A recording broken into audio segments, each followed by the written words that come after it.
అందరికీ నమస్కారం. నేను మీ షణ్ముఖ్. జగన్మోహన్ రెడ్డి గారు ఆల్రెడీ తన యొక్క వ్యూహాన్ని 2029కి ఎన్నికల వ్యూహాన్ని ఆల్రెడీ మొదలు పెట్టడం జరిగింది.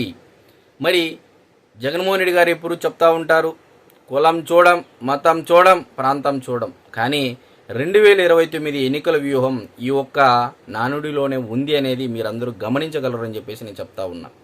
మరి ఎప్పుడో చనిపోయినటువంటి, అందరూ మరిచిపోయి ఎవరి పనులు వాళ్ళు చేసుకున్నటువంటి రాజకీయాలలో ఇప్పుడున్నటువంటి పరిస్థితుల్లో చనిపోయినటువంటి వ్యక్తి పేరు మరలా స్మరించి తెచ్చి రెండు కులాల మధ్య వైషమ్యాలు, విభేదాలు, వర్గ విభేదాలు తెచ్చే విధంగా ఆల్రెడీ రాజకీయం మొదలుపెట్టింది వైఎస్ఆర్సీపీ పార్టీ, జగన్మోహన్ రెడ్డి గారి పార్టీ.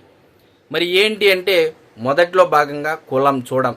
మరి ఈరోజు కమ్మ కాపు కలిసి ఉన్నారు కాబట్టి, మరి కమ్మ కాపుల మధ్య విభేదాలు సృష్టించాలి కాబట్టి, మరి ఆ సృష్టించాలి అంటే ఈరోజు కాపులు కమ్మల్లో మధ్య ఒక ఈర్ష్య, ద్వేషము, అసూయ, విభేదాలు, అంటే ఈగోలను రెచ్చగొట్టడం, ఈ విధమైనటువంటి కారణాలు కావాలి అంటే, ఈ విధమైనటువంటి గొడవలు కావాలి అంటే, ఈ మధ్య విభేదాలు రావాలి అంటే ఈ కమ్మ కాపుల మధ్య కాపు సామాజిక వర్గానికి సంబంధించినటువంటి వ్యక్తులను, అనగా వైఎస్ఆర్సీపీ పార్టీకి సంబంధించినటువంటి కాపు సామాజిక వర్గానికి సంబంధించినటువంటి వ్యక్తులను కొంతమందిని జనసేన పార్టీలోకి పంపించి లేదా జనసేన పార్టీలోకి చేరి, తద్వారా తెలుగుదేశం పార్టీలో ఉన్నటువంటి కుటుంబ సభ్యులను, జనసేన పార్టీలో ఉన్నటువంటి కుటుంబ సభ్యుల మధ్య ఈ మధ్య కాలంలో ఈ ఇన్సిడెంట్ చాలా చూస్తూ ఉన్నాం.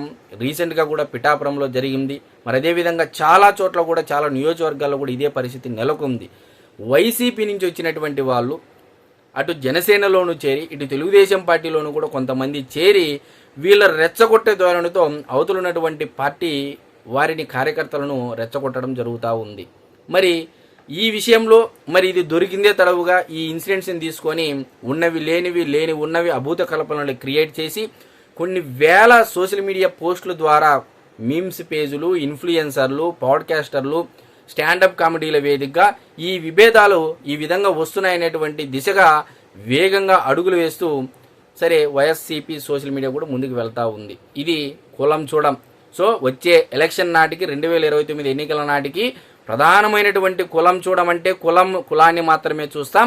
ఆ కులం ఏంటంటే కమ్మ కాపుల మధ్య విభేదాలు, ఖచ్చితంగా కమ్మ కాపులకు గొడవ జరిగితేనే మేము అధికారంలోకి వస్తాము అనేటువంటి భావనలు వైఎస్ఆర్సీపీ పార్టీ అనేది రాష్ట్ర ప్రజలందరూ గుర్తించాలి. ఇకపోతే మతం చూడం.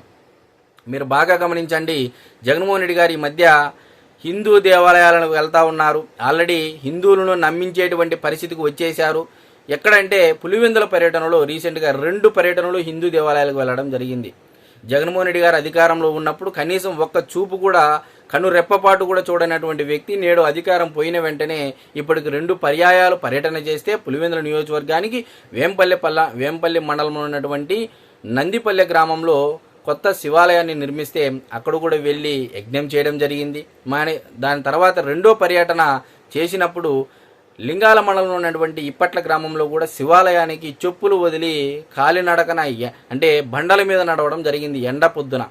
మరి ఇదంతా చూసినటువంటి చాలామంది హిందువులు జగన్మోహన్ రెడ్డి గారికి నిజంగా హిందూ మతం మీద చాలా భక్తి శ్రద్ధలు ఉన్నాయని చెప్పేసి నమ్మించేటువంటి ప్రయత్నం ఆల్రెడీ వైసీపీ సోషల్ మీడియా జనాల్లోకి తీవ్రంగా తీసుకొని వెళ్తూ ఉంది. ఇది కూడా రాష్ట్ర ప్రజలందరూ గమనించగలగాలి.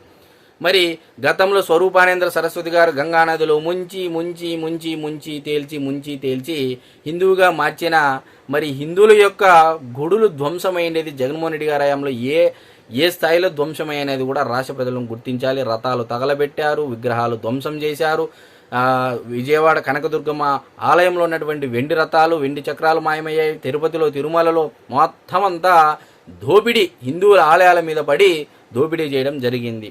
మరి అదేవిధంగా ఇంకా ఈ మతంలో 2వ అంశం, ఈ మధ్యకాలంలో క్రిస్టియన్లకు మరి ఈ హిందువులకు మధ్య విభేదాలు సృష్టించే విధంగా మరి గతంలో పాస్టర్ ప్రగడాల ప్రవీణ్ గారి విషయంలో కానీ ఆయన మరణాన్ని కూడా హిందువుల, అంటే చర్చి పాస్టర్లతో ముందుగానే వ్యూహం పన్ని వాళ్ళందరినీ ఏకతాటిపైకి తెచ్చి ఈరోజు ఈ వైషమ్యాలు అన్ని పార్టీల్లో, ఈరోజు మీరు చూడండి, టీడీపీ దళిత క్రైస్తవులు, వైసీపీ దళిత క్రైస్తవులు, బీజేపీ దళిత క్రైస్తవులు, మరి అదేవిధంగా కాంగ్రెస్ దళిత క్రైస్తవులు, కమ్యూనిస్టు దళిత క్రైస్తవులు, ఇలా క్రైస్తవులు అన్ని పార్టీల్లో వారిగా విభజించిపోయి ఈరోజు మతాన్ని ఉపయోగించుకొని వైసీపీ పార్టీ ఈరోజు హిందువులు అంటే క్రైస్తవుల మధ్య ఒక విభేదాన్ని సృష్టించి దాన్ని తద్వారా సోషల్ మీడియా ద్వారా ఎక్స్పోజ్ చేసి మతాన్ని కూడా వాడుకునేటువంటి ప్రయత్నం ఆల్రెడీ మొదలుపెట్టింది.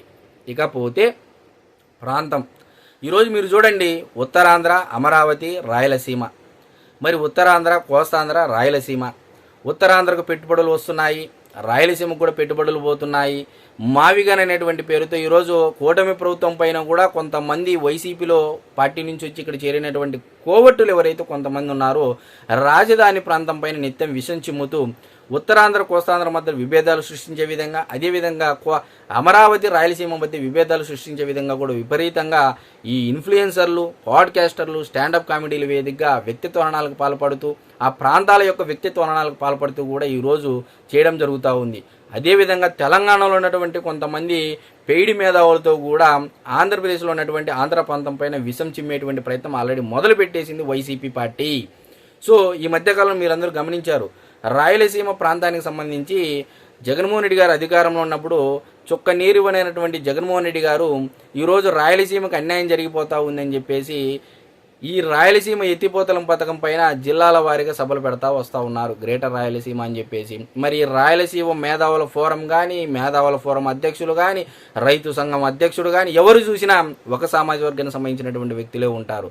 మరి మిగిలిన సామాజిక వర్గాల్లో నిజంగా రాయలసీమ పైన ప్రేమ లేనటువంటి వాళ్ళు లేరా అని చెప్పేసి కూడా మీరందరూ గమనించాలి రాష్ట్ర ప్రజలని చెప్పేసి నేను చెప్తా ఉన్నా.